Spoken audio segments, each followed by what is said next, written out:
Good afternoon, everybody, and welcome to our last session of the afternoon. And I just wanted to remind us all of the concert this evening. It is Martin Crotcheville and Tony Ackerman at the Sheldon Museum in the Great Hall at 7:30 this evening. All right.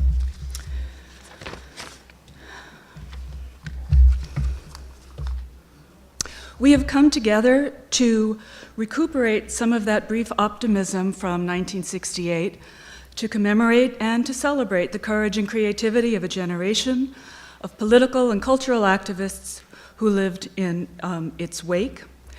And that energy culminated in the Velvet Revolution. As we do so, let us not lose sight of the hard realities that change can bring. Revolutions and fallen walls can have unintended consequences. For example, in a 2004 study sponsored by the United Nations, a group of social scientists highlighted the rise in crime, drug use, and especially prostitution in the Czech Republic. I quote from that study, "A radical change took place in the 1990s when, along with the transformation of the social situation and a liberalization of laws, it became possible to travel abroad. A free market economy was introduced, and the social welfare system was reduced." End of the quotation. Petra Hůlová, our guest this afternoon, has her hand on the pulse of these changes. Born in Prague in 1979, she's the author of 3 plays and about 8 critically acclaimed novels. She studied language, culture, and anthropology in Prague and beyond, and she was a Fulbright scholar in the United States for a year. People say of her that she became a writer in Mongolia. When she was 23, she published her first novel, and she was described as the rising star of a new generation of Czech writers. Her star has continued to rise. Hůlová takes us beyond borders and into the human experience. Her 2002 novel, All This Belongs to Me, which was published in a fine English translation in 2009, for example, narrates the lives of 3 generations of women in a Mongolian family, fraught with secrets and betrayals, and she juxtaposes life on the steppe with urban human blights of addiction and prostitution. Hůlová's 2006 novel, which has just become available in English with the title 3 Plastic Rooms, is narrated from the perspective of a Czech prostitute who lives and works in plastic, for plastic, in the form of her credit card, and at the edge of our awareness of the synthetics of her existence, we, as readers, may discover our own as well. The nameless narrator seeks, though rarely finds, and I quote from the fine translation by Alex Secker, a bit of humanity. The novel won the English Pen Award, and it is available, as is her other novel translated to English, All This Belongs to Me, outside at the book display, and Petra has kindly agreed to do a book signing after our conversation today. Now, the English translation of All This Belongs to Me appeared with Northwestern University Press in the very prestigious series, Writings from an Unbound Europe. The mission of this series is to be, quote, the most comprehensive series of literature and translation from the formerly communist countries of Eastern Europe. And in the United States and in the West more generally, we can detect perhaps a nostalgia for a Cold War worldview, a desire to declare repeatedly capitalism's victory over communism, perhaps a nostalgia for the moral clarity of radical critiques against oppression. Hůlová complicates that worldview.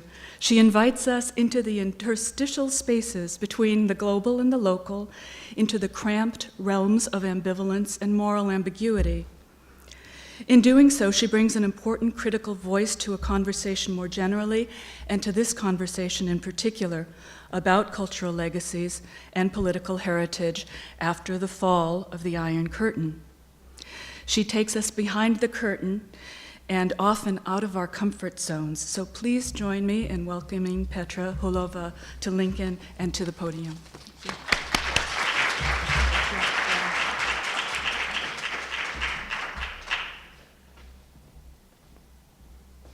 Thank you, Patty, very much. Good afternoon. Each August, around the date of Russian invasion, newspapers in my country, media in general, are packed with articles on the legacy of our 1968. They remind Czechs of the hopes of Prague Spring and the misery after its suppression, of the dream and the frustration, of the wickedness of Soviet system and idealism of Czech people. The story of Prague Spring is being told as a melodrama, with nice us being cheated by evil them up there, where them is Czech or Soviet communist leadership. It is a lullaby that brings to our small nation comfort, created by a story of evil betrayal of our fight for the better world.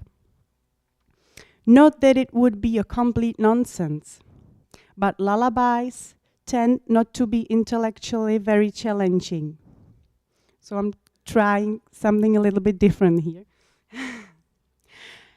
Rather than commemorate the failed attempt of liberation, let's set forth a journey of thoughts to find out how can we relate Prague Spring to nowadays social and political reality. Beware of Russia is intellectually not a sufficient lesson of Prague Spring, but rather a type of ideological hijacking. These articles on Prague Spring that flood each August Czech public space have one thing in common. International context is not taken into consideration very much there. And there has been not much of an interest the other way around to include Prague Spring into the Western story of its own 1968. Why so? Because Prague Spring and 1968 in Western Europe mirror each other in a way that on both sides of the infamous Iron Curtain causes discomfort. If we brutally simplify it, Prague Spring was an attempt to enrich leftism with rightism, while 1968 in Western Europe strived for more leftism in generally right-oriented capitalist societies. Both movements failed because neither of systems was willing to change. Both movements left people with unfulfilled wishes. On both sides, there was a will of people to shift the system. Not to smash it, but make it more what was called in Prague Spring and mentioned already at this conference, human-like. People on both sides of the Iron Curtain showed sympathy for aspects of the forbidden and demonized system on the other side of the curtain. Hence comes the resistance to include both into one story. Because as well as Prague Spring was proof of resistance against some aspects of socialism, 1968 was proof of popular disregard of capitalism. Hardly anything mainstream thinkers in either part of Europe wanted to discuss. During the 90s, Prague Spring became, together with the Velvet Revolution, a couple of most commemorated historical events related to previous regime, serving as an example of its injustice and evilness. Each August 21, on the day of Russian invasion, Prague Spring made us frustrated of unjust occupation, and each November brought relief and symbolic rejuvenation. 90s was a period of black and white, uncritical embracement of capitalism, time when any social or other achievements of previous era were dismissed and people critical to new political orders marginalized. Velvet Revolution and Prague Spring petrified into monuments, and fear of Russian danger or renaissance of communism became a forming element of new political establishment. But not only that we haven't been living in bipolar world anymore, but neither before had we lived in a world of good versus evil.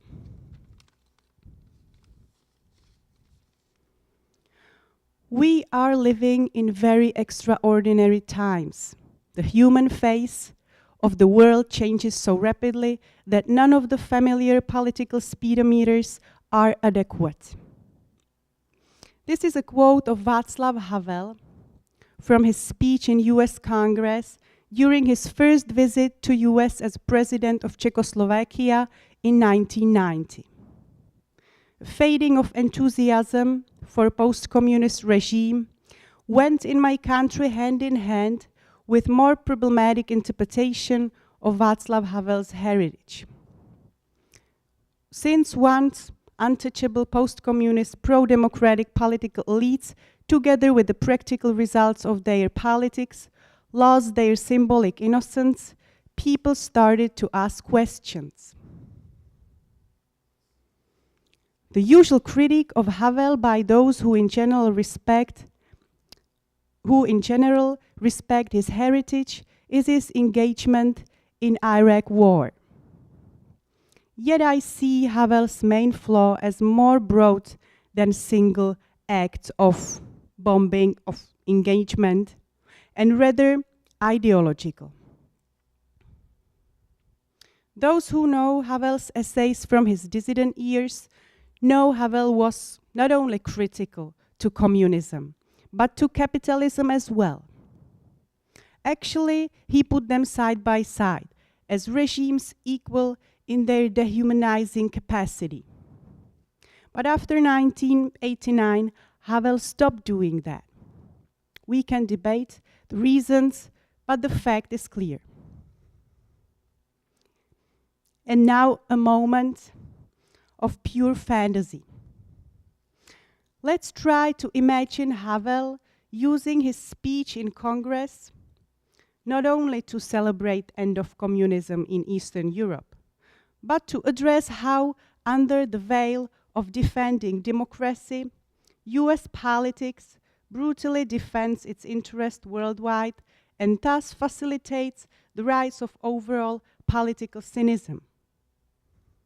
Or closer to Havel's nature and more faithful to his interests. How detrimental is not only communism, but also deadly consumerism of capitalism that is capable of similarly awful atrocities as the system whose end Western world so much celebrated.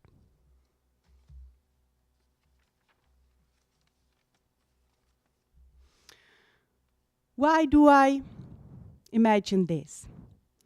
Because I wonder whether our current political situation that shows the same symptoms all over Europe and in a bit shifted way here in US and manifests as general frustration and dissatisfaction of people with their political environment couldn't have started in the 90s fueled by ignorance and self-satisfaction.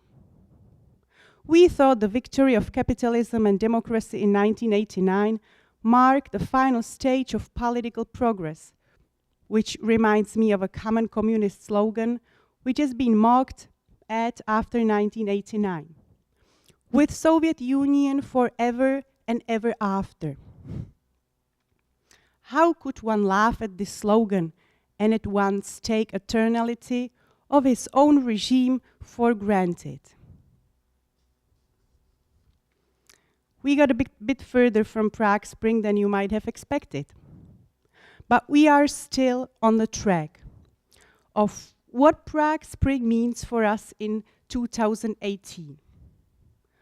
Related to current so-called rise of populism in Europe, Prague Spring well illustrates the fact that even though both communist and democratic systems like to boast about the will of people that those systems represent, moments of mass dissatisfaction prove to show otherwise in both cases.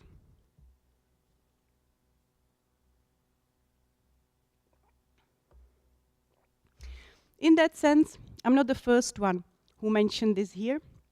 Prague Spring is well comparable to contemporary tsunami of public disenchantment and anti-establishment emancipation. People both now and in 1968 were hungry for alternatives, disappointed and fed up with its political elites.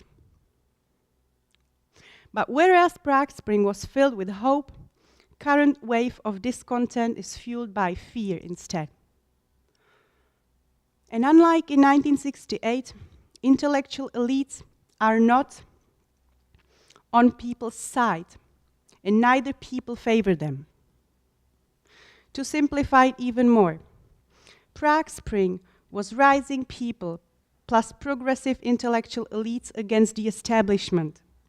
Now it is people against establishment, with intellectuals having difficulties finding their position or even at least being paid attention.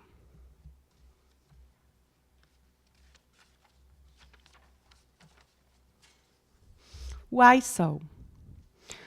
Because people feel left behind by the intellectual elites the same way they feel left behind by the capitalist system, which for many in Czech Republic failed to deliver significantly better life it promised 28 years ago and caused major social inequality. For years, the whole 90s, were Czech intellectuals muting any criticism of the post-communist system, arguing that anything was better comparing to how it was before. Flaws of the new system, including corruption of ideas of Velvet Revolution, were called necessary labor pain of the transitional period that, as a form of excuse, is doomed never to come to an end. We are reaping the fruits of what we've seeded. Intellectuals lost their credit, and it will take them a long time to establish it again. Demonstrations against xenophobia and populism won't help. They serve only as a proof of our own hypocrisy. Wasn't it intellectuals who were all about emancipation of people's voices? Wasn't it intellectuals who emphasized that everybody should participate in the debate about our society? That marginalized voices should be heard? So now, listen what they say and don't try to shut them up. Or, do openly say that democracy as we have it served well for some time, but its days are finished in favor of another system that we have more difficulty to imagine than the end of our capitalism. Possibility of change is fostered by imagination. In 1968, we experienced imagination exceeding the limits of politics defined by power. Power felt endangered and strode back. The dream was too big, space for maneuvering too tight. Today's European Prague Spring is not only fostered by imagination, but it fairly exceeds imagination of lots of us. Taboos are being crushed. Political limits are being pushed and redefined. What was impossible yesterday is tomorrow's practical reality. Prague Spring got its reputation as a failed attempt to repair the communist system, and the word system is crucial now again. As if the word system is only now becoming apparent after 28 years after Velvet Revolution, finally visible and painfully palpable. 4 years, we somehow thought we were just living in freedom. Czechs in 1989 demonstrated for it, didn't they? But the greatest portion of what they got was capitalism that few spoke about until it gradually wiped out social achievements and fostered inequality nobody was prepared on and nobody wanted. Unlucky people, those whose factories were closed and the last thing they were interested in was a celebrated freedom to travel, were told for 28 years to shut up. Meanwhile, witnessing tunneling of state companies by private entrepreneurs political affairs, showing decadence of values, and overall worshipping of free market, regardless of its practical impact.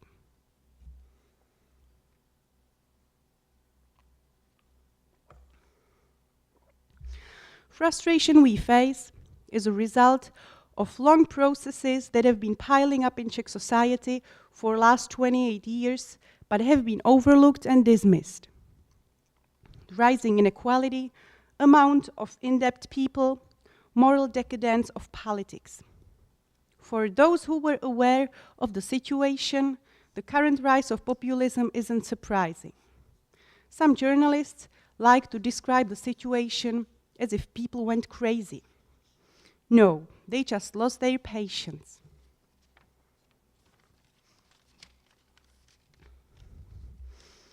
Now back to Prague Spring through the bridge of Russia. Sometimes we act and think, or rather project that we act and think, as if we didn't have any political interests, as if our motivation was a true good. Our attitude to Russia is a good example of this self-delusion. We tend to praise Gorbachev for stuff that Putin calls the greatest catastrophe of 20th century, the end of Soviet Union. Of course, Czechs and Americans celebrate it. It marks a victory in Cold War here in US, and it brought sovereignty to my country. But for Russia, it truly was a disaster. An established giant of world politics became overnight a limping, weak rag with hardly any respect. Whole 90s Russia was on its knees and laughed at by Europe. In Russia, they remember that and won't forgive it. Nobody says it openly, but unlike weak Germany or weak European Union, weak Russia is good for us and for European Union in general. Under Putin, Russia got back a lot of its strength and international respect, which is based most commonly in politics on fear, of course. Putin seems fearless and raises fear abroad. Being Russian, I would have possibly appreciated, but I am Czech, so I don't. It's that I'm Czech that I don't like Putin, but Russians have different reasons for electing him than just a mental weakness, face-to-face brainwashing propaganda, don't they?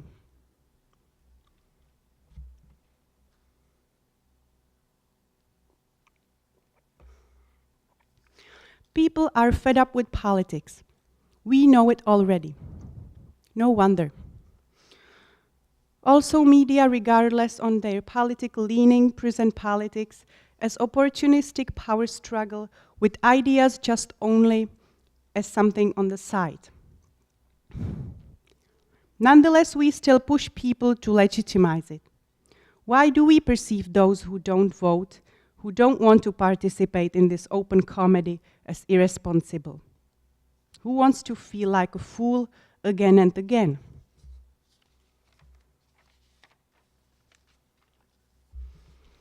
Democracy works well until there works a silent gentleman agreement between people and its elites. It says, "We will do the best to defend your freedom and your interests, and you will respect us as a general authority and trust our judgment." It works if people feel represented, with their interests being defended. The legitimacy is in crisis when it's not true anymore. That's the situation now. Some of you might know that I'm a writer of fiction, but I also write theater plays. In my last one, called Guardians of Public Good Part 2, there is a dialogue between a 20-year-old guy and his mom in her 50s, an eyewitness of Velvet Revolution. She asks her son whether he knows what is the difference between his youth and hers. He says that the difference is probably related to communism, what she, unlike him, grew up at. But his mom says that it's the fact that unlike when she was young, now nobody is envious of young people anymore. Because they have the most of stuff that everybody is scared of the most. And that is the future.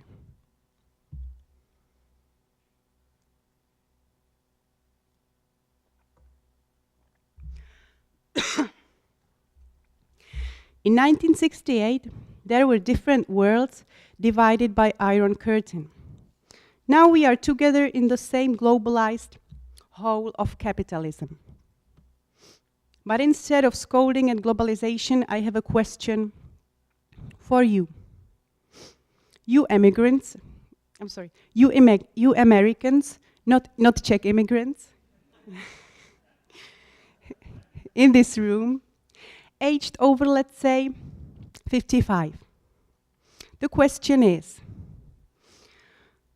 what were you really thinking of people so uncritically embracing capitalism after the fall of the Iron Curtain in Eastern Europe?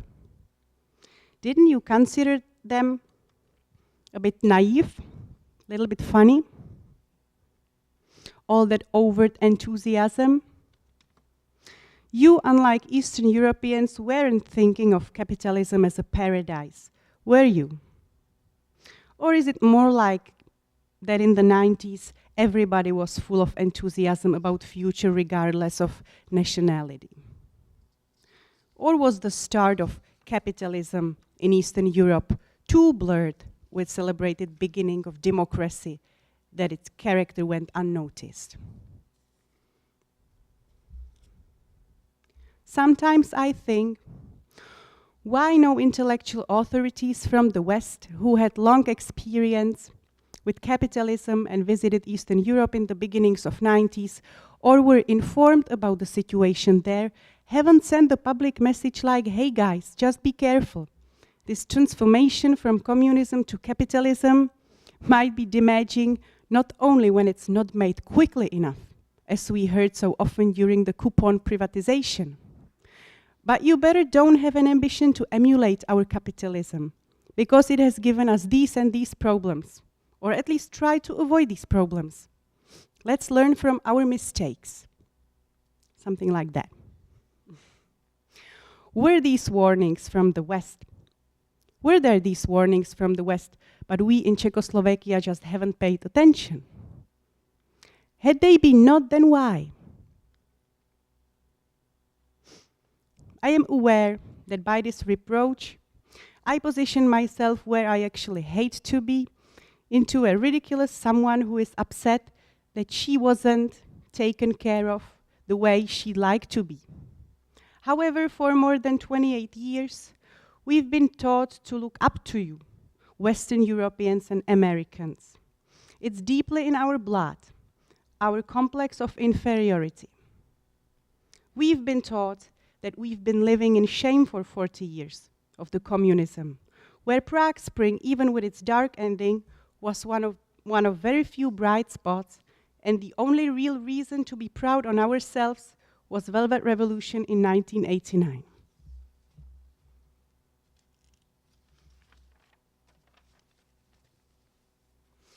But isn't it actually the other way around?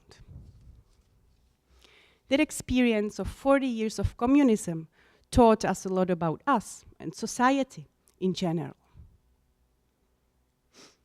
It surely was an experience we couldn't have obtained otherwise. Havel even tackled exactly this also in his already mentioned speech in US Congress. He said to US congressmen, "Your journey has never been interrupted by totalitarian system. The advantage you have over us is obvious at once. At the same time, however unintentionally, it has given us something positive, a special capacity to look from time to time somewhat further than someone who hasn't undergone this bitter experience. We too can offer something to you, our experience and knowledge that has come from it." End of quotation. We have an experience of how people behave differently under different political circumstances, but also how some others behave completely the same. We know what it means, the change of a system. We experienced 5 of them only in the 20th century. Austro-Hungarian Empire, First Republic, German Protectorate during Second World War. And in 1948 started 40 years of communism, ended by Velvet Revolution. So we have probably, possibly, inbuilt a certain sensitivity to systems in general. And we should be able to detect them as systems, first of all. So I wonder, what happened with this knowledge? A rhetorical question, obviously. We actually haven't worked with it at all. However, the alternative meaning of Prague Spring in 2018 that we are here to articulate directly stems from it. From experience of a system that manifested itself through revelation of its limits. Russian invasion in 1968 couldn't show the limits of Czech communist regime more clearly. And Russian troops stayed in my country for another 22 years to take care that these limits won't be ever crossed again. I often ask myself, how would I behave during the years of the Russian occupation that is called normalization? I often ask myself whether I would stand firm and publicly disagree with the invasion, whether I would speak out my opinion or collaborate with the regime as did most of people out of fear. I ask myself, what are nowadays dilemmas, where one either risks or collaborates? Surely it's not a verbal critical opinion anymore. In capitalism, it's rather teethless. But it still has to do with collaboration and compromise.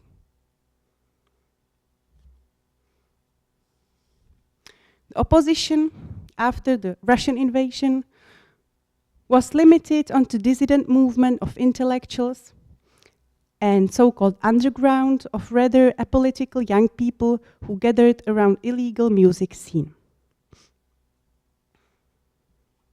Because of the resistance against Czech communist system, Czech dissident and underground scene was, unlike majority of intellectuals and members of anti-establishment movements in the West, right-oriented. After the Velvet Revolution, prominent representatives of Czech descent got high positions in administration, and the Czech underground used its anti-system reputation to build itself a self-centered memorial, self-content celebration of its courage and moral superiority during communism. Czech underground scene froze in its anti-communist zealousness and looking into past. After the victory of capitalism, Czech underground and dissident movement, thanks to its rightist orientation, lost its claws, but its power to inspire is nonetheless still here with us. Czech underground has an important stuff to offer us, an ethical jewel. It was particularly these people who were risking, during communism, loss of job, their children's studies, years in prison, or a house being burned by secret police. Wasn't it especially the fact that Havel's philosophy was guaranteed by his everyday life that gave him his reputation? What are we now willing to sacrifice if we come to the conclusion that life that we are expected to live is morally, politically, ecologically compromising? Are we willing to lose at least part of our comfort? How large is that part? Systems change, but they are still composed of the same people, people with the same nature. And isn't it actually nothing more than all the people together that create these systems? So whereas some aspects of systems change, others remain the same. Havel was right when he, in his dissident years, lucidly saw through both communism and capitalism and emphasized they are not gender, but danger equality. So long I had been fantasizing of, had I been living that time, would I have shown bravery during the Prague Spring and resistance against communism all the years that followed, or would I have obeyed the rules? So long I had been fantasizing, until I actually realized I live in the world of great moral compromises myself. Dilemmas that seduce and disarm with the same power, but more global consequences than the communist ones.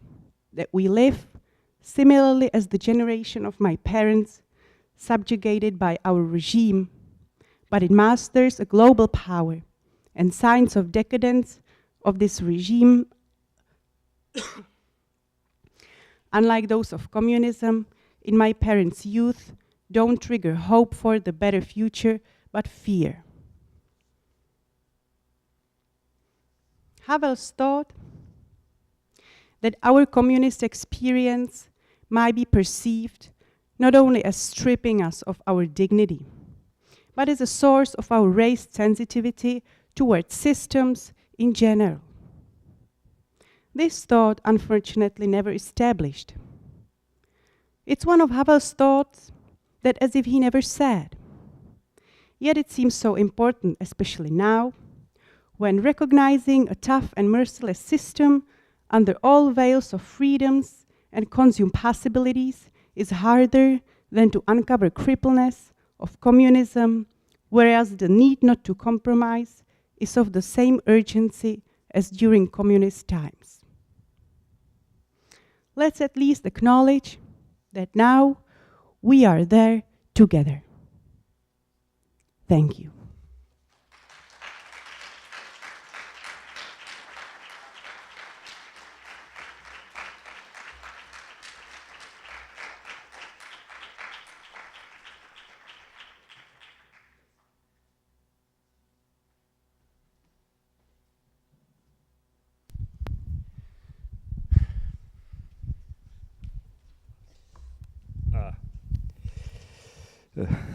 All right, I feel duty bound to say a few words as one of those people who got a high government job after 1989 for his real or imagined courage before 1989.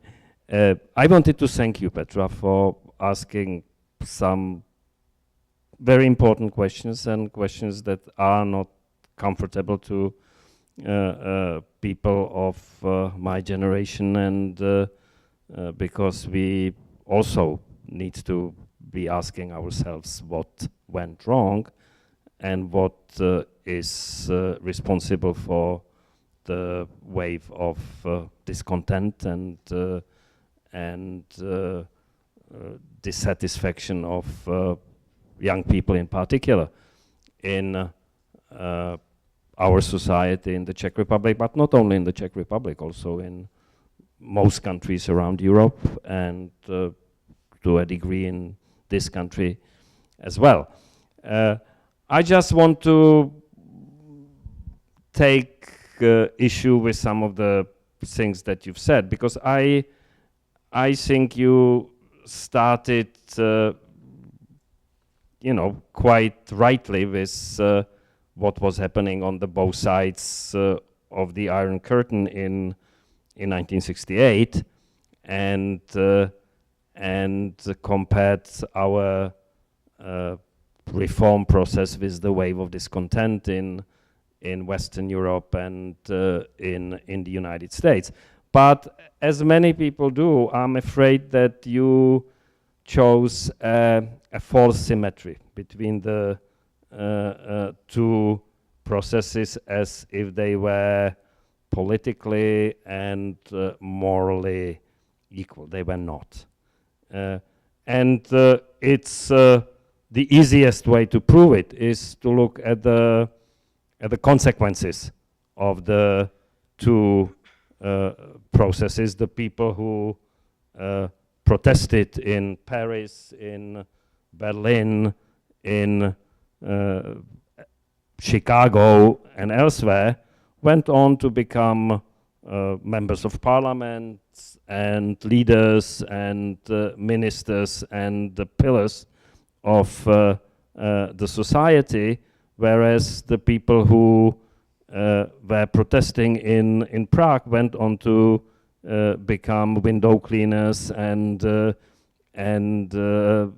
people of the second or third rank in the society. I know of no hundreds of thousands of people who emigrated from the west to the east as a result of the failed revolts in Paris or Berlin or the United States. I know of a number of people, and some are sitting in this room, who... well, we'll get to that. I have my own memories of Mexico City, but you know, you will be welcome to make your own point.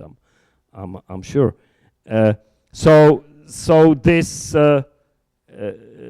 symmetry is false. It is also false in what you say about Václav Havel. It seems that you have not read your Havel well enough or attentively enough.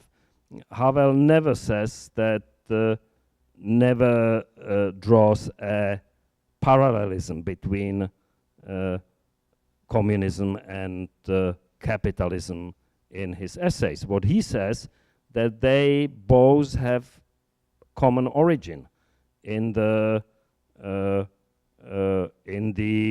thinking of the Enlightenment and in the modern society. But he always considered communism to be a perverse outgrowth of this line of European development.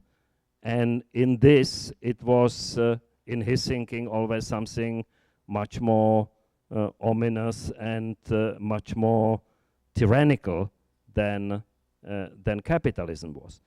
You also draw, which also often happens, a difference between pre-1989 Havel and post-1989 Havel. And if you went on quoting from the address to the joint session of the United States Congress in February 1990 for a little while longer, you would come to the passage in which Havel says that unless this world becomes aware of the moral core of all human activity, etc., etc., and will go on in its automated consumerism and disregard for environment, etc., etc., it will eventually be doomed. This is what Havel said in 1990. He always kept on warning in his speeches time and again against some of the aspects of the rough capitalism of the 1990s in Czechoslovakia and the Czech Republic. His quite famous 1997 speech to the Czech House of Deputies is often cited as an example of that, but nobody was willing to listen. I mean, most people at the time seem to have been happy with enjoying the fruits of consumerism and capitalism, and Havel's was actually a voice crying in the wilderness. I don't want to go on and on about it, I could, but one last thing, if you allow me. It is not true that for 28 years your generation was told to shut up. It's the other way around. Your generation was told to speak up and didn't. If you look it's not about my generation at all. I mean, it's not about like young people. I was rather speaking about like the people. Yeah, people, normal people. But you're representing a generation, like and you're representing a generational point of view. And you probably know the studies as well as I do, that sociological studies that show that the level of involvement of particular young people declined and kept declining over most of the last 28 years. Now it seems to be on the rise again, and I want to congratulate you on that, and I hope that you will speak up, and the fact that your thinkings, at least to an old man like me, seems to be immature and flawed is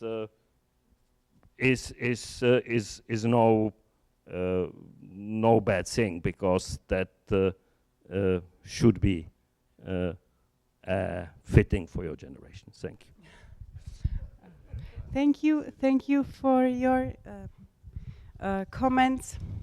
Well, I will just say a couple of sentences. Well, let's not talk about like what Václav Havel meant, how, and he's not here with us to correct us anymore, and it's probably also not the very point of my paper. Rather, probably more that you mentioned the difference of, let's say, the repressions in the capitalist system and in the communist system in 1968, that in Czech Republic it was like incomparably harsh. That's undisputably true. But here I would say you again do something that I was trying to criticize in the text, and that is like justifying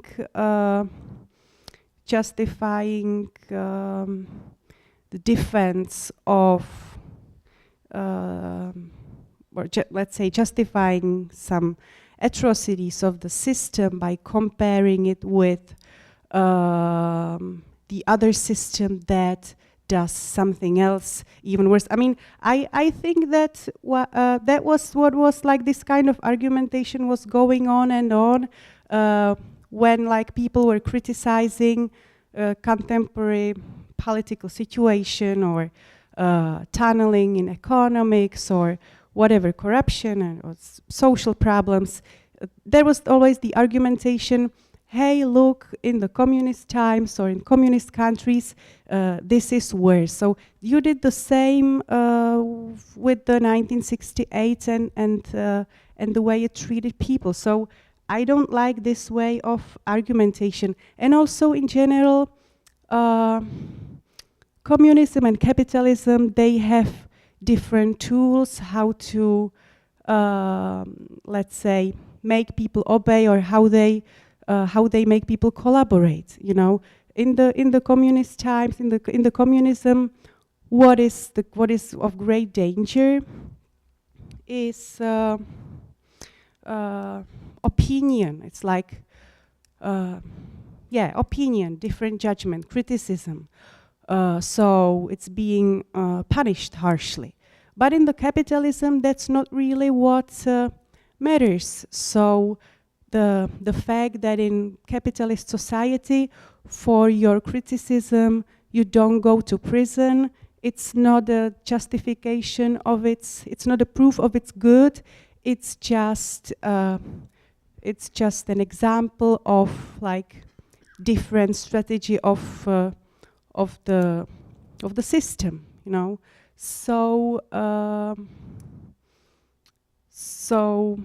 it's very much about what is the counter power in the regime. In the communist times, it was opinion. in the capitalism, it's not opinion anymore. So let's not argue that like free opinion is a proof of like anything, because it's teethless. It means nothing. So that's why anyone can say whatever he wants. Sorry? No, I mean that let me explain it to you. I said that when you criticize something in a capitalist society, you can, because your voice does not mean anything. Your voice is not a challenge, you know, unlike in communism, where it's dangerous, where it's powerful. Thank you for your instructive talk.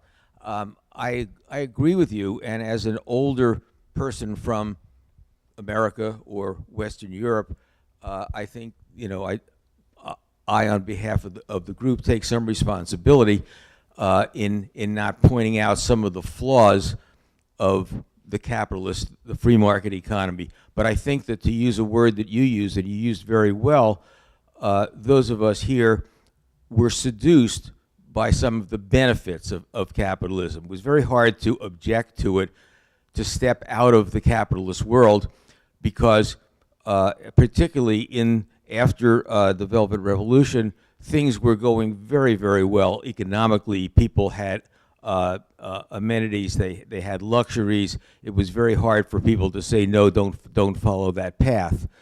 Now, in Czechland, I understand why most people who had little during the 40 years of communist occupation could also have been seduced by the material things that they were obtaining, that they were unable to obtain during the previous generation and a half. But the Czech people have had a very strong intellectual tradition, and it was manifested in the Prague Spring in 1968. It continued until the Velvet Revolution and beyond.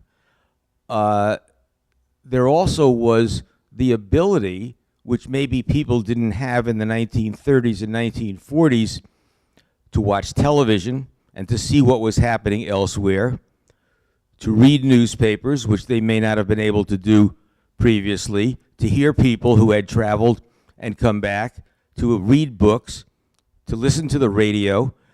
Why is it that the intellectual class, with only some exceptions, were not able to find a way between the extremes of the free market economy and the extreme inequality that capitalism produced, to find either a middle ground or a ground that maybe was on the capitalist side but would not lead to some of the detriments that capitalist society brought to Western Europe and to the Western Hemisphere?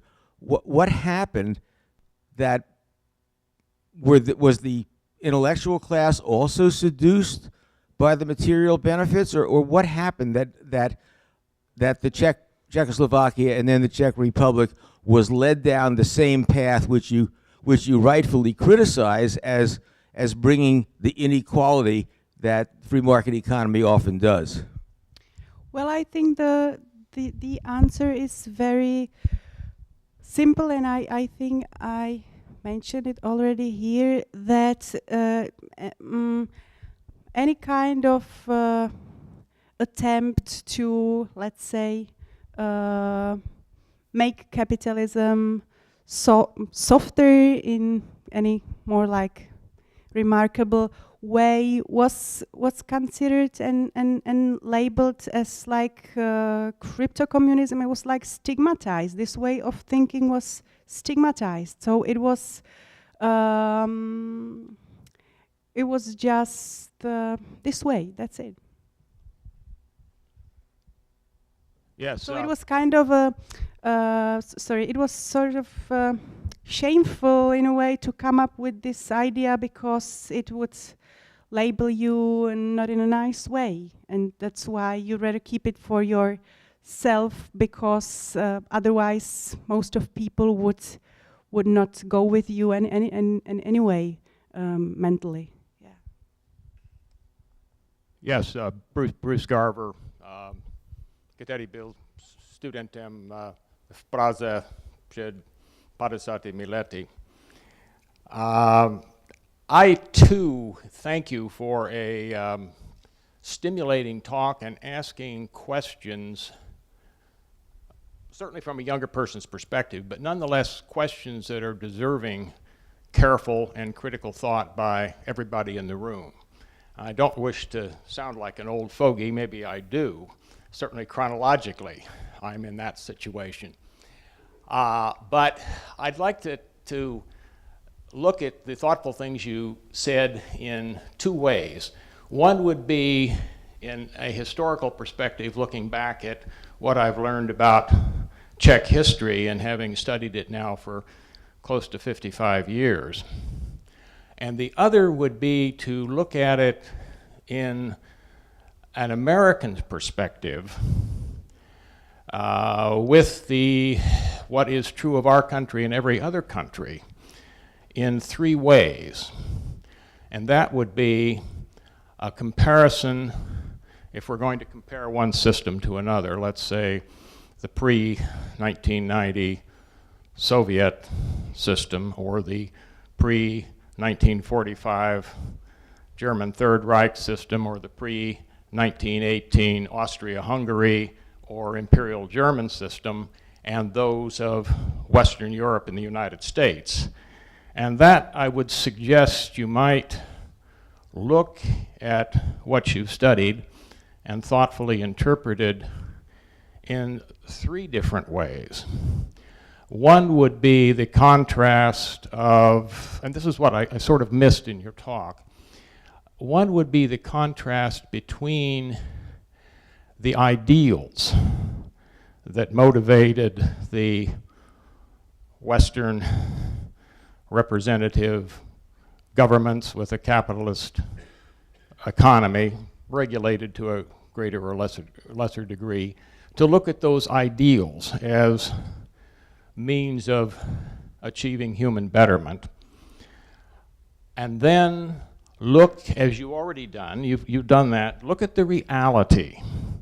And as an American who's lived in this country now, I'm in my 7th decade, I'm painfully aware of the enormous difference between American ideals and American reality. And I tried to bring out a little bit of that in my talk yesterday morning, having myself been an unwitting participant in JFK's germ warfare experiments, for example.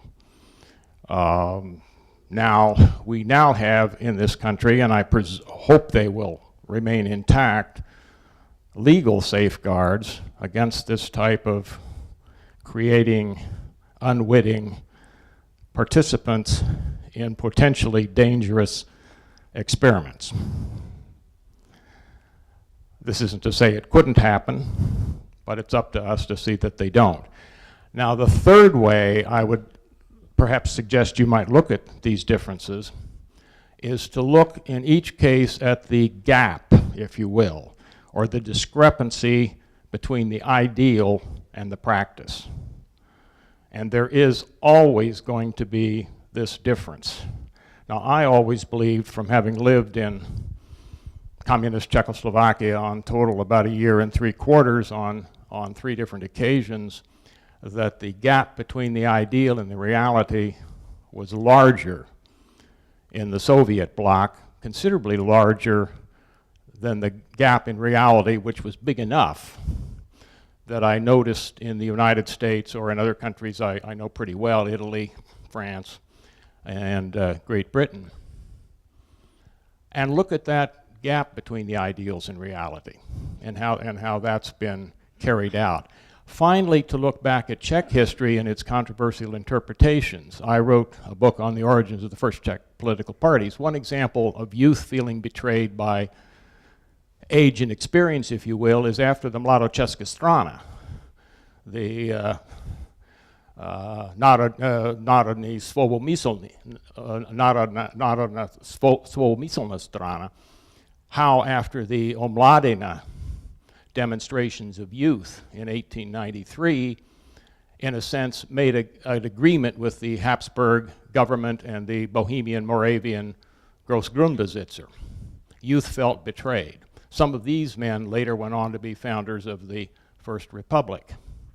Czechoslovakia, the creation in 1918, which I think was, with all of its faults, an immeasurable step forward from Austria-Hungary. Votes for women, compulsory secondary education, quite a number of things. The extension of universal suffrage to local and regional government, which didn't exist. These are steps forward, yet I see time and again a tendency to compare, and there are similarities, old Austria-Hungary with the Czechoslovak Republic. And of course, the Czechoslovak Republic ended in disaster at Munich, but we won't go into those reasons. But throughout Czech history, there's been this tradition of enthusiasm and disappointment. So if you'd go back maybe and reconsider your views in light of the longer view of history and keep your critical perspective, I would suggest that might be a good thing to do. I'm going to stop here. You might have a question for me. Thank you. Thank you for your advice. I'm getting so many interesting advices.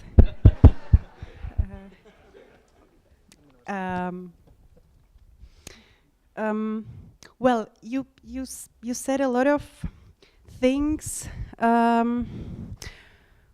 What you said about comparison, yeah, definitely, I agree. It's very important to compare, even though comparison in a way that Mr. Žantovský was trying to do. I mean, I said why I don't find it appropriate, but yeah, we shall compare ideals versus ideals and practical reality versus practical reality. That's true. The thing is that, well, one thing is that we have ideal of property is, owned by the society, so everybody has access to everything, and that is like very nice, but then in reality people tend often not to take care of stuff that is everybody's, and we have this experience from communist times when there were like something that was everybody's and like people were stealing out of it and didn't really take care. So that's then the reality and the problem, how to implement nice ideal into reality. But then another situation might occur, and that is the situation when the nice ideal is actually implemented into reality, but actually when it's realized and it's all its potential actually used, we are living in a world that is unlivable and terrible. Let's say, let's take an, I don't know, ideal of individualism. I saw recently quite an interesting movie, a documentary movie about contemporary Sweden that serves as an ideal for many countries in Europe because of its, let's say, big like social programs and it's kind of soft capitalism in a way. But Swedes are also in ideal of individualism that is core of like capitalist ideology. They treasure it very much, and so they wanted really make people as independent as possible in their society. So make make wife or woman independent on man, on husband, make old people independent on young people so that they don't have to rely on them in their old age. And so they completely, as if undid the network in the society, let's say the natural or traditional network of relationships in the society, naming it network of power, of unequal power and dependency, and said like, oh, we want people to have relations based on freedom and equality, and we don't want anybody to be dependent on anybody else. So now basically there is a big special like building. It's like it's a special office that is focused on management of like old people who die home alone, and nobody knows that they die because they don't have any ties to anybody anymore. So suddenly there is this awkward smell in the house, and they break in and they realize this guy died 3 months ago. And also because it's automatized, the bills and everything, it was also introduced as a great thing, that it will be automatical. So everything is automatical. So the computer pays for everything. So nobody really, the system does not recognize that you are dead, and it's an implementation of the ideal of individualism up to its potentiality, up to its possibility. Yeah. So that's another way of thinking about reality. Not only that ideals in reality get crippled, like as I mentioned, this communist ideal of common property, but also when the ideals are implemented like 120%.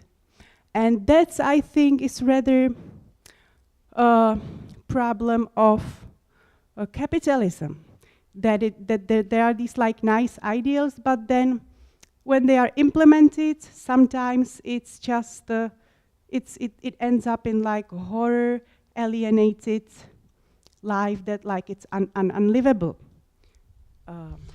We have time for two things. One more question, and then after this, Petra is going to be signing books. One last sentence. Okay. I just wanted to add that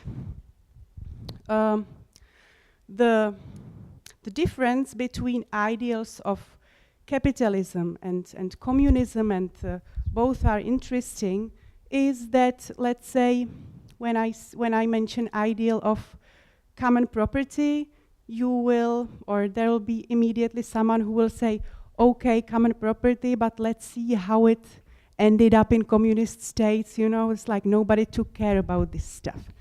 But when I say ideal of individualism, not so many people realize, that this example I mentioned, when it's implemented, it also is not really very good. But people just don't think that way enough.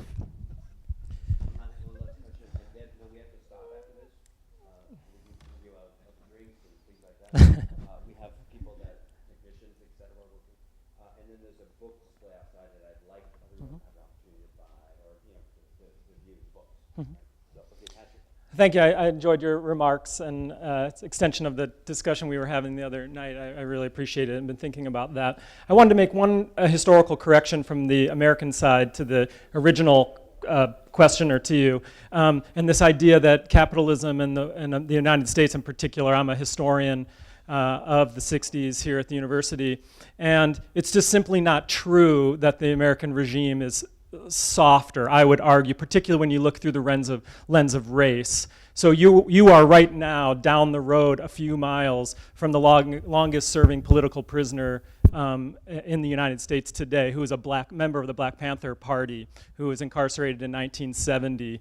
There were many, many people that were incarcerated. We have created a regime since the 1960s of mass incarceration that has incarcerated more people than any Western nation in the world, disproportionately African Americans and other people of color and the poor. These are simple historical realities on that, and I don't think that we should overlook them, particularly sitting in a room where there are not many people of color sitting here and talking with us. So I want to make that point very clearly on that. But I'm really interested in kind of reorienting to you as an artist, and given what you've said, and in our particular moment now of the seeming triumph of global capitalism and consumerism, and the difficulty, having a myriad of voices, making then any voice kind of hard to get through.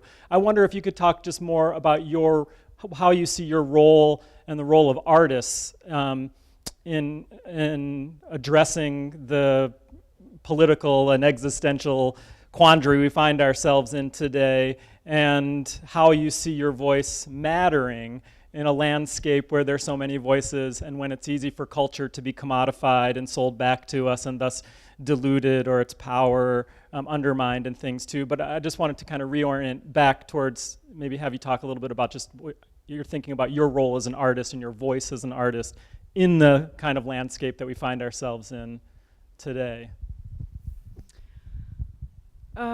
That's a very complex question. Well, I just try to tackle stuff that I find important and relevant, and also provocative probably in my novels, and try to do it as good as I can to make people to probably open up certain doors, or Patty mentioned it, that I think was very appropriate, like push people out of their comfort zones. I find that it's for me something that art is here for. And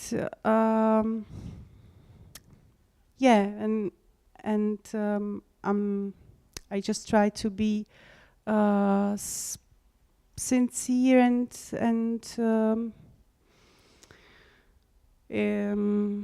what else can I say? Well, I can say a couple of words about a book that is about to be published in, I think, 3 days in Prague.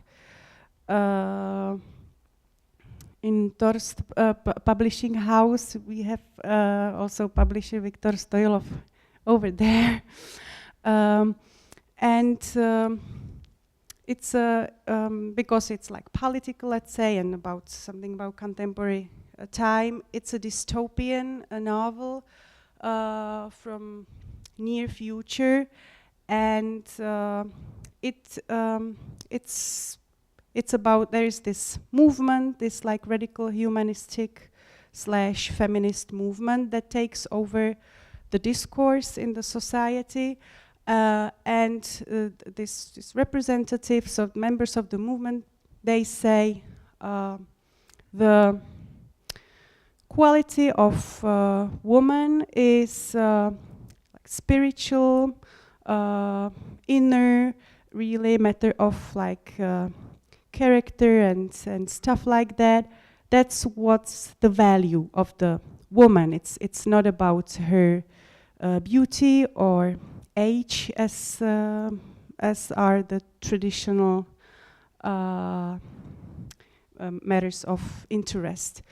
So that we should be, or men should be, attracted to female on the basis of these true, real values, and not on the basis of like superficial stuff like beauty or youth. Because that's kind of obsolete and even probably unethical, and it's old, and we want to be better.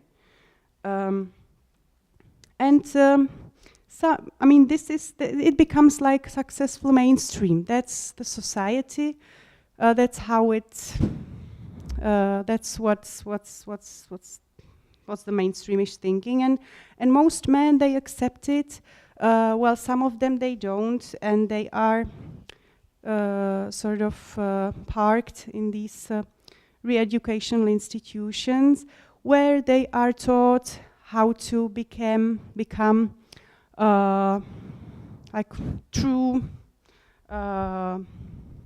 new men, better people.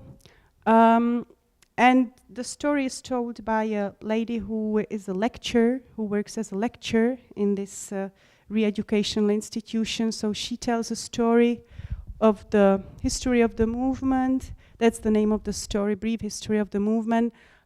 She tells us about the procedures that her clients have to go through, and something about her personal life too. So this, I think, is pretty political and deals with stuff that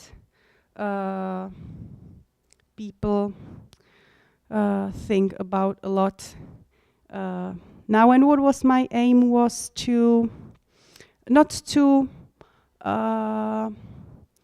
mock such a movement, not like laugh at it. Well, it's difficult to celebrate it because it's pretty problematic. But keep it in this like disturbing position of something that pushes you out of your comfort zone. Because I mean, in general, the ideals are pretty nice.